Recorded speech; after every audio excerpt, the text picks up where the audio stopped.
Welcome to Hello English Teacher. Today let's look at the final part of the line by line explanation of the chapter Evans tries an O11 from class 12 English. If you are watching my video for the first time, please subscribe. You can listen to the explanations of chapters from classes 10, 11 and 12 English. And don't forget to press the bell icon so that you get notified whenever I upload a video. Let's move on to the video now.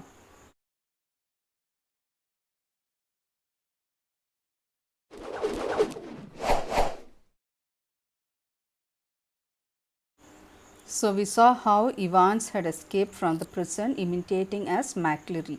So he said he wanted to go to the hospital, so they took him to the hospital and left him there. But then from there he hadn't gone to the hospital and he escaped. So later when the governor checked in the hospital, they told that such a person had not come there. So now let's look at what happened. So the receptionist wasn't the same girl who'd booked him in, but the change was definitely for the better. So now he reached the hotel where he was supposed to come. He had disguised himself wearing the clothes of McCleary and he was wearing a false beard which irritated him. So now he reached the hotel and he asked for the key from the receptionist, and he found that it was not the same girl who had booked the place there. As he collected his key, he gave her his best smile, told her he wouldn't be bothering with the breakfast, ordered the Daily Express and asked for an early morning call at 6:45 a.m. Tomorrow was going to be another busy day. So he told the receptionist that he was not going to ask for the breakfast, that he does not want the breakfast, and he ordered for the newspaper, and he asked her to wake her up the next day morning very early at 6:45 a.m. because he had a lot of work to do. He whistled softly to himself as he walked up the broad stairs. He'd sort of liked the idea of being dressed up as a minister, dog collar and everything. Yes, it had been a jolly good idea for McCleary to wear two black front collars, two collars. So he was enjoying himself and he was thinking of the idea about how he was dressed as a minister here the clergyman, and how it was good that McCleary had worn two collars so that he could take one and disguise himself. But that top collar, phew, it had kept on slipping off the back stud, and there had been that one panicky moment when McCleary had only just got his hand up to the neck in time to stop the collars springing apart before Stephens. So he was thinking about what happened in the jail. He was thinking how this one of the two collars was about to slip from the neck, and how before Stephens could see, McCleary was able to save it. Otherwise he would have found out that these people were hiding something and he would not have been able to escape. So he was thinking about all these and enjoying his walk towards his room. They'd got that little problem worked out right, though a pen stuck in the mouth whenever the evil eye had appeared at the peephole. And he was also thinking about how he was able to fool Stephens, who was looking through the peephole, by keeping the pen in his mouth and appeared to be thinking easy. But all that fiddling about under the blanket with the black front and the stud at the back of the collar, that had been far more difficult than they had ever bargained for. Everything else had gone beautifully smoothly though. And what he was thinking was, he had covered himself with a blanket, and how he had to change the collar and do with the stud and all that, how he was able to do the change in the clothing and the style between the time Stephens was looking through the peephole. So it was all challenging, but then he felt that he was able to do it all perfectly well. In the car he had found everything they had promised him: soap, water, clothes, the map. Yes, the map, of course. So he didn't go to the Radcliffe Hospital. From there he got a car which was arranged by his friends. So in that car he had so many things that he had asked for, so that he could change himself, change his appearance, his clothes, etc. So he had soap, water, clothes, and he also had a map. The map which would be useful for him to find the location where he had to go. So the Ordnance Survey map of Oxfordshire. He got some good friends, some very clever friends. So he got the map of the Ordnance Survey map of the place of Oxfordshire, and he said that he was thinking that he got this with the help of his very clever friends who had helped him to escape from the prison. Christ! He unlocked his bedroom door and closed it quietly behind him.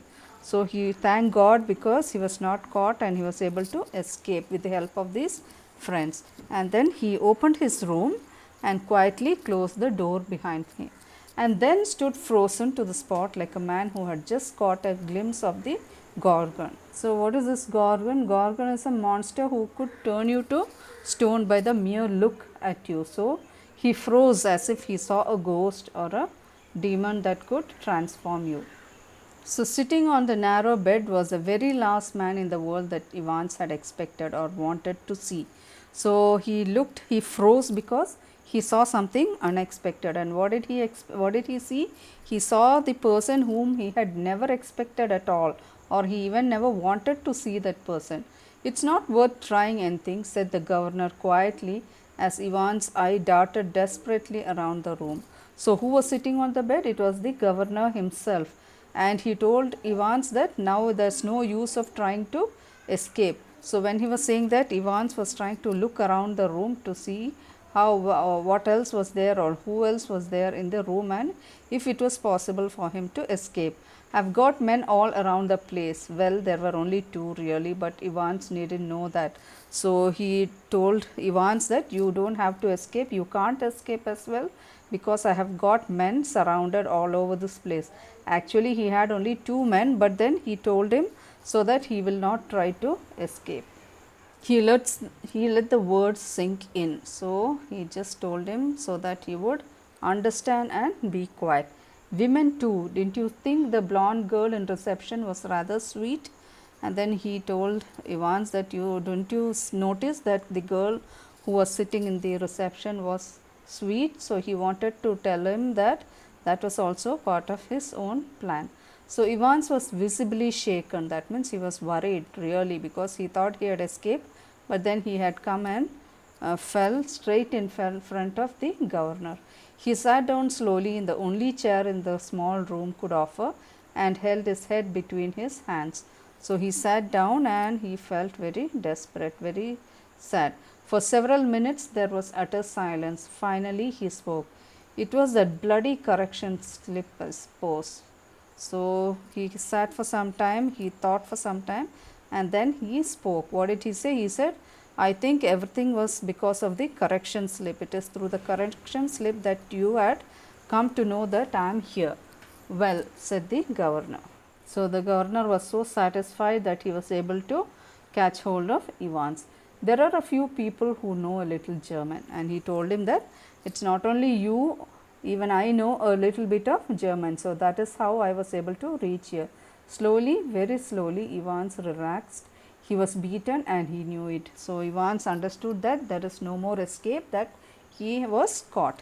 He sat up at last and managed to smile ruefully. You know, it wasn't really a mistake. You see, we hadn't been able to fix up any hotel, but we could have worked that some other way. So what is ruefully? Ruefully means in a regretful manner. So now he knew that he was caught, and so he smiled in a very regretful manner, and he said that it was a mistake for them to find this hotel because they couldn't find any other hotel. They could have actually fixed some other hotel, but then that was not possible for them. No, the really important thing was for the phone to ring just before the exam finished to get everyone out of the way for a couple of minutes. So we had to know exactly when the exams started, did we? So he was trying to explain how they planned even to get the people out of their way at the last moment, so that they had to make a phone call and know what time it started and all that. So that was a part of their plan. And like a fool, I presented you with that little piece of information on a plate. And so Evans is telling to the governor that, and I was a fool because it was foolish to have given you the information on that piece of paper, that is the correction slip superimposed on the question paper. He never thought that the governor may not know German. He thought that that would not be identified by anybody, but now the governor says that he knew some German. So he says that he had given him the information straight to him. Well, somebody did. So the governor said, okay, even though if it's not you, somebody in your team had given that information, so it was easy for me to reach here. So you see, sir, that correction slip killed two little birds with a single stone, didn't it? So he was saying that the correction stone served two purposes. What is that? The name of the hotel for me and the exact time started for. So he is saying that the two purposes were, one was the name of the hotel where he had to escape, and second was the exact timing when the exam had started. So the governor nodded. It's pretty a common word. The good job, it is pretty common, sir, or I'd never have known where to come to, would I? So he is saying that, okay, whatever was the job, it was good because through that I was able to know where I had to come. Nice name though, Zum Golden in Lovain. So he was saying that the name of the hotel was very good and he tried to pronounce it in the German way. How did you know which golden lion it was? There are hundreds of them. So Evans is asking the governor, how did you know correctly that which golden lion hotel it was? Because there are so many hotels named in that manner. Same as you, Evans. Index number 313, center number 271. Remember 6 figures. And if you take an ordnance survey map of Oxfordshire, you find the 6-figure reference 313/217 lands you bang in the middle of Chipping Norton. Yeah, you're right. So the governor explained how he was able to find out that place by using those two numbers, that is the index number and the center number. You get the number of the reference number of the land, and then that was Chipping Norton. So he said that was how he was able to identify the exact location, and he says, yes, you are right. We hoped you'd run off to Newbury. We did. So the governor is telling Evans that we thought that you would run off to Newbury, and Evans says, yes, actually we went to Newbury. Well, I suppose. That question paper, Evans, could you really understand all the German? And so now the governor is asking Evans, did he really know that much of German to understand the whole question paper? No, of course I couldn't. He said, no, I don't know. I cannot understand anything. I knew roughly what it was all about, but we just hoped it will throw a few spanners in the works, sort of muddle everybody a bit. So he says that Evans replies that he knew only a little bit of German to understand the information that he wanted, and he definitely was sure that it will create a lot of confusion among all the people there, and they could easily escape because of that. The governor stood up. Tell me one thing before we go. How on earth did you get all that blood to pour over your head? So now the governor wanted to know how he got that blood all over his head. Ivan suddenly looked a little happier. Clever, sir, very clever. That was how to get a couple of pints of blood into a cell A, and then he was going to explain. He said it's very easy to get a couple of pints of blood into the cell when there's none to start off with, and when the invigilator, shall we say, gets searched before he comes in. And so he was explaining about the invigilator who was responsible for carrying that. So he said that when he was searched, what happened, they couldn't find what he had carried. So he was responsible for bringing that blood inside. Yes, sir, you can well ask about that, and I don't know if I ought to tell you. After all, I might want to use that particular. So he was wondering, and he was telling the governor that yes, you can ask about it, and I don't know whether I should really tell you about it. Anything to do with a little rubber ring for piles, perhaps? And now the governor had his own doubts, and he asked, okay, are you telling that rubber tubing which the invigilator said that he had used because he had piles? Evans grinned briefly. Clever though, wasn't it? Must have been a tricky job sticking a couple of pines. So he said, yes, very clever you are, and see how clever we are also. We were able to bringing that blood like thing inside that rubber tubing, which actually the invigilator said that he wanted to sit on it because he had piles. So must have been a tricky job sticking a couple of pines. No, you got it wrong, so no problem about that. And so the governor asked, and I hope it was very difficult to get blood in that rubber tubing. Then Ivan says, no, it is not like that. It's actually very easy to carry that kind of blood inside the rubber tubing. No. So he asked, oh, it's not easy. Is it easy? And he said, no, it's the clotting, you see. So Ivan said, yes, it is the clotting that we had to take care of. That's the big trouble. We got the blood easy enough. Pig's blood it was from the slaughterhouse in Kitlington. So he says, yes, we got the blood and we had to take care that it should not clot. It is actually pig's blood that we had got from the slaughterhouse that was in Kidlington. But to stop it clotting, you have to go to mix it with actual blood. Evans took a breath. With 1/10 of its own volume of 3.8% of trisodium citrate. Didn't you know that? Did you, sir? And he said, because we should stop it from clotting, we had to mix with real blood, but then we didn't have real blood, so we had to mix it with 3.8% of trisodium citrate, so that it would stop that pig's blood from clotting. And he is asking the governor whether he knew about this trick. So the governor shook his head in a token of reluctant admiration. So he was admiring this Evans for what trick he had used, but then he was happy that he was able to arrest or catch hold of this Evans who tried to escape. So what is meant by reluctant admiration? So he did not want to admire this fellow Evans for what he had done, because he was a thief. If he was not a thief, if he was an ordinary man, he would have definitely admired for his tricks, but then he is using all these tricks for the wrong purpose. So that's why he did not want to appreciate him openly, but still he had to admire him for the tricks he had used. We can learn something new every day, they tell me. Come on, lad. So he said, okay, anyway, there is a new learning every day, and he just wanted to escort Evans down. Evans made no show of resistance, and side by side the two men walked slowly downstairs. So he was escorted downstairs to be taken back to the prison. Tell me, Evans, how did you manage to plan all this business? You had no visitors, I've seen to that. You had no letters. I've got a lot of friends though. So now, as they were going down, the governor wanted to know how he had made all these plans. And he also told him that, see, I was very careful not to allow anybody, no visitors especially. Then tell me, how did you get all this plan carried out? Then he says, I have a lot of friends. What that's supposed to mean? So the governor asked, how can you say that you have a lot of friends when you were in the prison all alone? I didn't even allow visitors, I didn't even allow any letters or communication to come to you. Then how do you say that you have a lot of friends? Me, German teacher for a start. Then he said, the German teacher who came to teach me German itself was my friend, but he was from the technical college.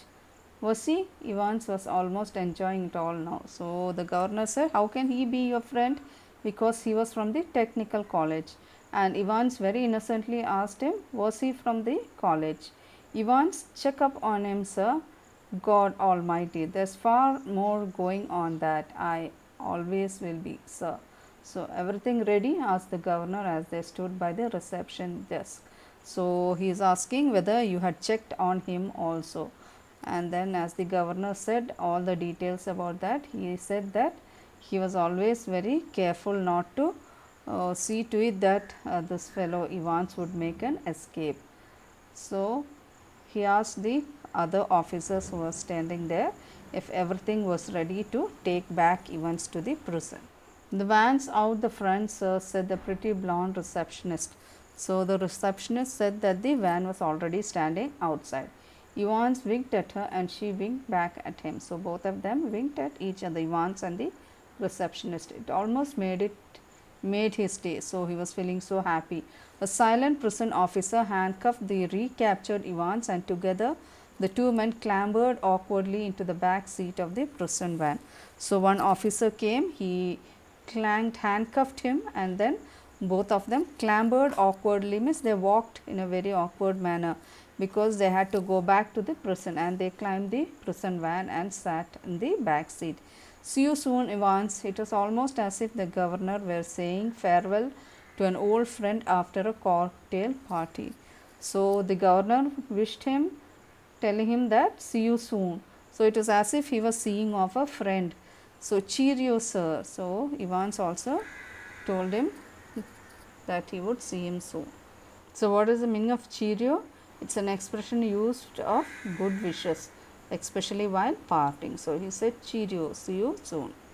I was just wondering, I know your German's pretty good, sir, but do you know any more of these modern languages?